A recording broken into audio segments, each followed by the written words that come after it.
You think you chose your dog. You walked into a shelter or a breeder, or you saw a photo online and something in your chest went soft, and you decided that is the story we tell ourselves. But the real story started thousands of years before shelters, before breeders, before houses, before farming, before written language, before almost everything you would recognize as human life. And the more scientists dig into it, the stranger it gets. Because the question is not really, when did people start keeping dogs? The question is, when did a wild predator, an animal that could kill you, decide to sleep next to your fire instead? Let us start with the timeline, because that alone is shocking.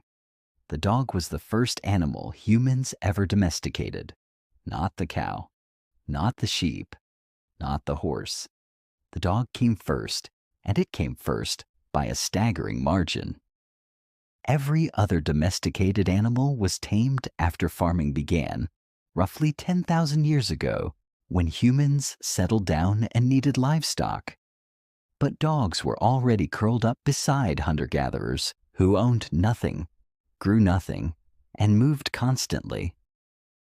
Dogs were domesticated during the Ice Age by people who hunted mammoths for a living. So exactly when? For a long time, the honest answer from scientists was a shrug wrapped in numbers. A major genetic study in 2015 estimated that dogs split from wolves somewhere between 27,000 and 40,000 years ago. That is not a typo. The gap in that estimate is 13,000 years, which is longer than all of recorded human history. Researcher Gregor Larson, who has spent his career chasing this exact question, put it bluntly: the field just could not agree. Some evidence pointed to Europe, some pointed to East Asia. There was even a serious theory that dogs were domesticated twice, in two different places, and only later blended into the dogs we know. But recently, the fog started to clear. In 2026, two major studies analyzed ancient DNA from more than 200 sets of dog and wolf remains, scattered across Europe, Southwest Asia, and the Iranian Plateau. And they found something solid.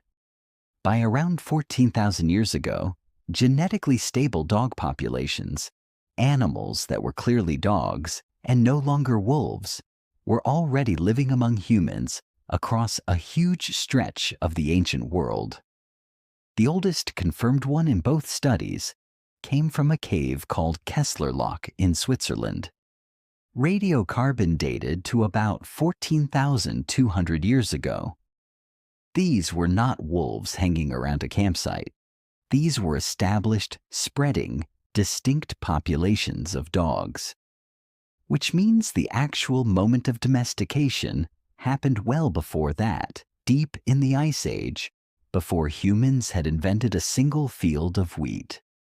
Now, hold that timeline in your head, because I am about to take you to a specific place, on a specific winter, and show you something that changes how this entire story feels. The year is roughly 14,200 years ago. The place is a river valley in what is now Germany near Bonn. A small band of hunter-gatherers is surviving the tail end of the last ice age, and they have a puppy. This puppy is around 19 weeks old when it gets sick. Not a little sick. It contracts canine distemper, a brutal viral disease that even today kills the majority of puppies who catch it. The animal cannot hunt. It cannot forage. It cannot keep itself warm.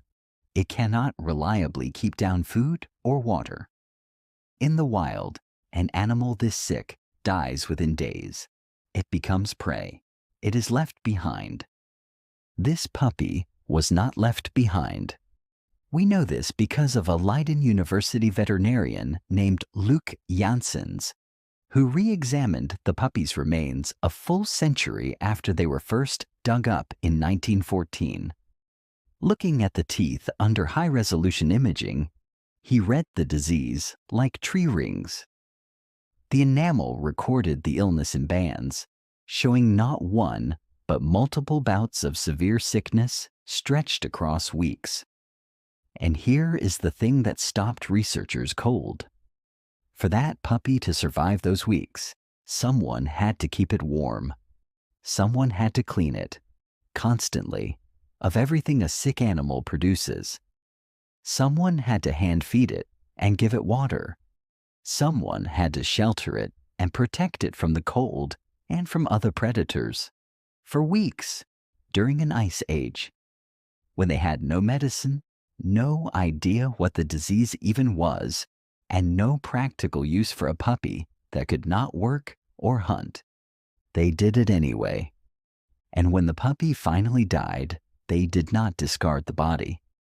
They buried it carefully in the same grave as a man and a woman, alongside decorated objects made of antler and bone. That grave is the oldest verified evidence we have of the emotional bond between humans and dogs. Not the bond of a hunter and his tool, the bond of a family and a member of it. This is the twist that most people never hear. We tend to assume early humans domesticated dogs coldly for a job, guarding, hunting, hauling. And yes, dogs did all of that, but the Bonn Oberkassel puppy could not do any of it. It was, in every practical sense, useless. It cost them food, warmth, and time they could barely spare, and it gave them nothing back except its presence. They cared for it purely because they had come to love it. The relationship was emotional before it was useful, which flips the whole story. We did not first find dogs handy and then grow fond of them. The fondness may have come first. And that points to an even wilder idea about how this all began. One leading theory is that we did not really domesticate dogs at all, at least not on purpose. It is called self-domestication. The idea is that as human bands hunted and left behind piles of meat scraps and bones, the bolder, calmer wolves, the ones less afraid of humans, crept closer to feed. The nervous, aggressive wolves stayed away and got nothing. The friendly ones ate well, survived better, and raised more friendly pups.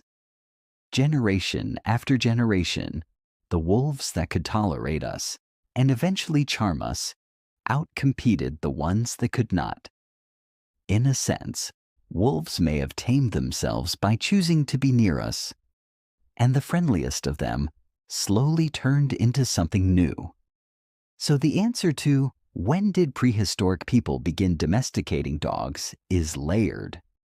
The clear confirmed dogs show up by around 14,000 years ago. The genetic split from wolves stretches back much further, possibly 20,000, 30,000, even 40,000 years. Though scientists still argue fiercely about the earliest dates, and some famous ancient skulls once called dogs have turned out to be wolves after all. But the deeper answer is that there was probably never a single dramatic moment. There was a slow, mutual leaning in, wolves drifting toward our warmth, humans letting them stay, and somewhere in that long overlap, a wild predator became the animal that greets you at your door. Now think about your own life for a second. Think about the last time your dog put its head on your knee for no reason. The last time it followed you from room to room just to be near you. That behavior is not random. It is the direct inheritance of 40,000 years of the friendliest, most human-bonded animals surviving best. Your dog leans into you because leaning into humans is quite literally the trait that created dogs. When your dog looks at you with that soft, patient, ridiculous devotion, you are looking at the end result of the longest relationship our species has ever had with any other living thing. Older than farms, older than cities, older than nearly everything. So the next time you think you chose your dog, remember the puppy in the Ice Age grave, nursed for weeks by people who had every reason to walk away and did not. You did not start this. You just walked into the middle of a story that a band of hunter-gatherers began 14,000 years ago, beside a fire in the cold, when they looked at a sick little animal that could do nothing for them and decided to love it anyway. You think you chose your dog. The truth is, dogs and humans chose each other a very, very long time ago, and you were simply born into the middle of the oldest friendship in the world.